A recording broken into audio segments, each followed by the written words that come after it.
جس طرح نیکیاں لکھی جاتی ہیں اس طرح گناہ بھی لکھے جاتے ہیں، تو اس سے بھی ڈرنا چاہیے. چھوٹے چھوٹے گناہ بھی لکھے جاتے ہیں. نبی صلی اللہ علیہ وسلم نے حضرت عائشہ سے فرمایا، اے عائشہ معمولی گناہوں سے اپنے آپ کو بچاؤ، کیونکہ اللہ عز و جل کے ہاں ان کی بھی تفتیش ہو سکتی ہے. پھر آنکھ کی خیانت بھی لکھی جاتی ہے.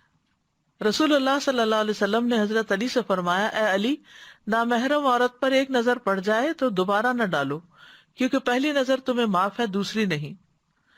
پھر رازوں اور سرگوشیوں کا لکھا جانا، یعنی راز اور وسپرنگ جو ہے، یعنی چپ کے جو باتیں کی جاتی ہیں یہ بھی فرشتے سن لیتے ہیں اور وہ بھی لکھ لیتے ہیں. سورۃ زخرف میں آتا ہے، ام یحسبون انا لا نسمع سرهم ونجواهم بلا ورسلنا لدیہم یکتبون. یا وہ گمان کرتے ہیں کہ بے شک ہم ان کا راز اور ان کی سرگوشی نہیں سنتے؟ کیوں نہیں، اور ہمارے بھیجے ہوئے ان کے پاس لکھتے رہتے ہیں. بلا ورسلنا لدیہم یکتبون.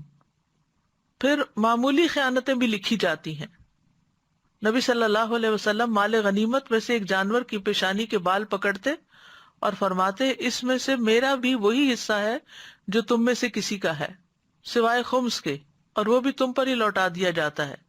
لہٰذا دھاگا اور سوئی یا اس سے بھی کم درجے کی چیز ہو تو واپس کر دو، اور خیانت سے بچو، کیونکہ وہ قیامت کے دن خائن کے لیے باعث عار و ندامت ہوگی.